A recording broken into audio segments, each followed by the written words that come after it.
Je suis ravi de vous retrouver ici au Salon de l'Agriculture Nouvelle-Aquitaine à Bordeaux et on va parler agrivoltaïsme et avec vous, Véles Énergie. Bonjour Alexis. Bonjour. Donc vous êtes chargé de mission à Véles Énergie. Expliquez-nous un peu ce que vous faites chez Véles et présentez-nous Véles Énergie. Ouais, donc merci de m'accueillir sur ce plateau. Donc, je suis chef de projet en effet chez Véles Énergie depuis plus d'1 an et demi maintenant. Moi, mon rôle au sein de Véles Énergie, c'est d'accompagner le développement d'un projet agrivoltaïque sur le territoire. Donc de l'identification des propriétaires exploitants qui seraient en souhait de développer ce type de projet. Et ensuite, j'accompagne toute la partie développement, donc avec le lancement des études, l'accompagnement avec les bureaux d'études spécifiques au niveau agricole, les échanges avec tous les élus locaux et les acteurs du monde agricole, jusqu'au dépôt de permis de construire et obtenir le Graal à la fin d'instruction pour lancer ces projets-là. Quel type de projet justement vous proposez aux agriculteurs Alors nous, on a principalement deux gros types de projets, si je peux dire comme ça, orienté élevage plutôt bovin-ovin avec des structures fixes et grande culture avec des panneaux trackers. Donc c'est des panneaux qui vont suivre le soleil d'est en ouest au cours de la journée. Et donc on va vraiment venir adapter tout le design solaire aux contraintes agricoles et aux projets agricoles pour qu'ils s'insèrent parfaitement dans l'exploitation en cours et à venir. Et on est aussi sur des thématiques de diversification, hein. C'est notamment le cas sur la Gironde avec la thématique viticole un petit peu en crise en ce moment. Donc, voilà. Donc on est ouvert à tout type de projet agricole. On a nos spécialisations aujourd'hui, mais on est ouvert à tous ces projets. Et on voit que le secteur se développe, hein. Il a le vent en poupe, si on peut oser l'expression. Complètement. Et donc pour parler un petit peu de Véles Énergie, donc on est en France depuis 2017 maintenant avec une équipe implantée dans 4 agences. Donc moi je fais partie de l'agence de Bordeaux. On en a une autre sur Châteauroux et une autre sur Lyon qui font vraiment du développement de projets agrivoltaïques. Et ensuite on a nos services support sur Paris qui nous accompagnent. Très bien. Et bien face à vous, on va avoir 2 témoignages d'agriculteurs. Thibaut et Thomas David, vous êtes agriculteurs à Blasimont. Présentez-nous un peu votre exploitation aujourd'hui. Qui veut parler dans les deux Thomas? Oui, bonjour. Bonjour. Du coup, nous, on est agriculteurs sur la commune de Blasimont, en Gironde. On est en polyculture, vignes, céréales. On a autour de 100 hectares de vignes et 170 de céréales.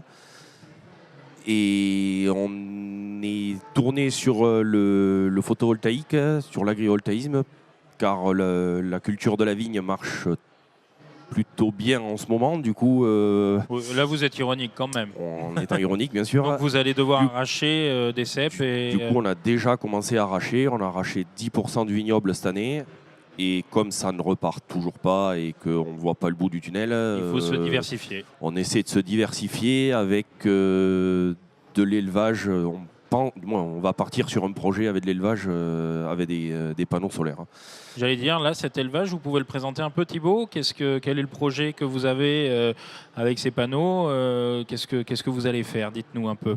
Ce qu'on réfléchit avec le bureau d'études pour l'agricole, donc ça serait pour faire de l'engraissement. Donc après, on n'est pas encore fixé sur la race qu'on va prendre, mais voilà. Enfin, si le projet agrivoltaïque avance bien, on regardera la race qu'on prendra. Là, vous êtes sur le salon de l'agriculture, c'est l'occasion justement de découvrir des races.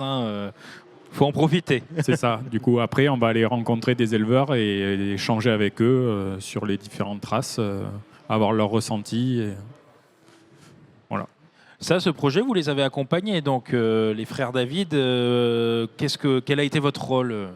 Ouais, complètement. En fait, depuis notre rencontre en fin 2023 maintenant, quand on a commencé à parler d'agrivoltaïsme et de diversification surtout au début, on a imaginé plusieurs types de projets au départ au niveau agricole. Et puis on s'est commencé à se focaliser plutôt sur un maintenant avec de l'élevage, bovin avec engraissement. Et donc nous, notre rôle, c'est vraiment de les accompagner sur aussi qu'est-ce qu'ils veulent faire demain, quelles sont les orientations qu'ils veulent donner à leur exploitation demain.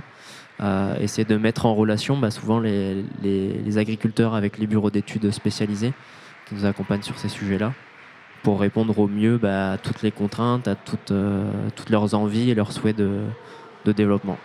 Vous avez dit ça fait 2 ans. 2 ans, ça paraît long, Thomas. Qu'est-ce que vous en pensez? Les délais, c'est quand même un peu c'est important, mais il ne faut pas faire n'importe quoi aussi, c'est ça?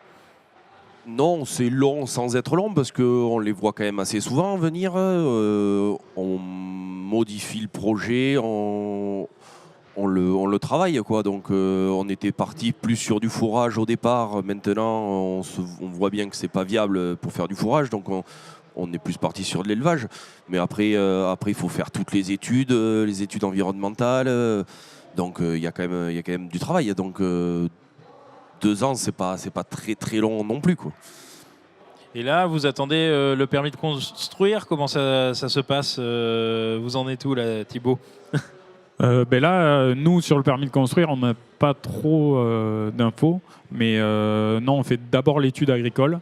Donc vous êtes toujours en phase d'étude? Là, on est en cours d'études avec les bureaux d'études. Et donc, bon, ça avance. Mais après, je pense, nous, on a aussi quand même pas mal de boulot sur l'exploitation. Donc, les échanges avec ASDEV, et tout ça, ça prend du temps et il faut consacrer du temps. De toute façon, ça ne se fait pas en restant dans les champs et sans se déplacer. Effectivement, un projet, ça peut prendre du temps. C'est ce qu'on disait en préparant l'émission, Alexis. Ça met combien de temps C'est vrai qu'entre l'identification d'un projet et puis le dépôt de permis, on est entre 2 ans, 2 ans et demi, selon les spécificités. Donc ça, c'est vraiment pour la partie vraiment jusqu'au dépôt. Et puis ensuite, on a la partie instruction par les services de l'État, donc la DDT, qui prennent entre 6 mois à 1 an aujourd'hui avec l'abondance de nombreux dossiers sur la table. Donc on espère en 3 ans pouvoir avoir lancé le projet et avoir une réponse définitive sur son développement. Vous disiez abondance de dossiers, vous en avez beaucoup. C'est ce que je vous posais tout à l'heure comme question. Ça le vend en poupe en fait, vraiment, l'agrivoltaïsme. Ouais, alors c'est vrai qu'on voit que ça émerge un peu partout en Europe, même aux États-Unis. Il y a de plus en plus de projets qui se développent, notamment sur la Gironde, sur tous les territoires où il y a aussi certaines crises aujourd'hui agricoles, sur trouver des nouveaux débouchés, des nouvelles solutions, pérenniser des exploitations et puis les rendre rentables aussi sur certains aspects.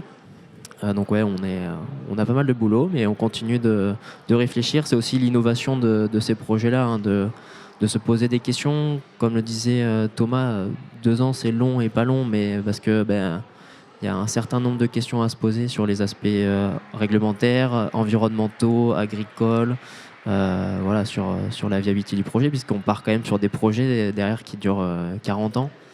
Donc on essaye de faire les choses bien dès le début. J'ai une question pour l'un de vous deux. Pourquoi vous vous êtes tourné vers l'agrivoltaïsme finalement? Il y avait d'autres possibilités? Qui veut répondre à cette question? Vous, Thibaut? Je pense que on a été contacté, on a eu un bon échange. Du coup, après, on s'est renseigné. Ça s'est fait naturellement en voyant qu'autour, il y avait pas mal de personnes qui en parlaient. Je pense qu'on est dans cette évolution où pour aller vers une énergie verte, on a la possibilité, on a du foncier, on peut mettre en œuvre. On s'est dit pourquoi pas faire partie des gens où on initie ce changement. Ouais, parce que dans la diversification en fait de votre exploitation, c'était plus simple de se tourner vers l'agrivoltaïsme finalement. Thomas? Ouais, plus simple, je sais pas, c'est plus simple parce que quand même c'est nouveau, il y a beaucoup de réglementations à connaître, il faut être bien épaulé soit par les juristes, services comptables, par même la chambre d'agriculture, on ne connaît pas tout, on en apprend tous les jours. Après, plus simple, je sais pas, mais je pense que c'est l'avenir. Le solaire, du moins, après les énergies vertes en France, c'est pas ce qui est le plus développé. Entre l'éolien et le solaire, on est un peu à la ramasse en Europe quand même. Et puis après, il ne faut pas se voiler la face aussi. C'est le revenu à l'hectare qui fait la différence. En ce moment, en vigne, on ne gagne pas notre vie, on perd de l'argent tous les jours. Là, on aurait un revenu fixe sûr et certain à l'hectare sur ces surfaces-là. Après, c'est sûr, ça fera sans doute plus de travail avec l'élevage. Mais après, on n'est pas à ça près, quoi. On travaille déjà quasiment 6 jours sur 7.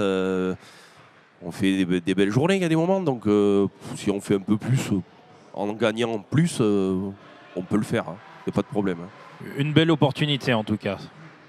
Et j'allais dire, est-ce que vous voyez vous conseillerez en fait d'autres agriculteurs à se lancer qu'est-ce que vous en pensez, Thibaut? Bah, oui, je pense qu'il faut que toute personne qui a la possibilité et qui a l'envie de se lancer dans l'agrivoltaïsme, il faut le faire. On ne va pas dire non, nous on veut se garder tout pour nous. Non, il faut que ça soit à proportion dans toutes les exploitations, qu'on ait la possibilité de faire de l'agrivoltaïsme, que ça ne se limite pas à une exploitation et les autres, ah ben non, il y en a déjà une sur la commune, vous n'y aurez pas droit. Enfin, c'est pas... faut qu'il y ait de la solidarité entre les agris et qu'on développe des projets en commun. Et voilà, après, toute personne, je pense que on est démarché régulièrement pour de l'agrivoltaïsme, donc on peut facilement prendre des infos vis-à-vis des différentes sociétés qui démarchent. Voilà. Oui, c'est essentiel. Là, le secteur, on le disait, elle va en poupe, etc. Vous démarchez beaucoup d'agriculteurs. Vous avez beaucoup de réponses des agriculteurs aussi. Beaucoup d'intérêt, je voulais dire plutôt. De l'intérêt de plus en plus. Enfin, voilà. Après, nous, ce qu'on fait aussi, c'est surtout beaucoup de pédagogie, parce que c'est comme toute innovation, il faut l'expliquer, il faut l'appréhender, il faut pouvoir donner des éléments de compréhension. Donc oui, on étudie des projets, on étudie du foncier avec des propriétaires. Après, peut-être que tous les projets ne se feront pas non plus dans tous les secteurs, mais en tout cas, ouais, ça a le vent en poupe en effet, donc on a du travail, du pain sur la planche. En tout cas, je vous remercie d'être venu et d'avoir témoigné et d'avoir partagé votre témoignage sur le plateau d'agriweb.tv. Et puis nous, on se retrouve très rapidement pour une nouvelle émission.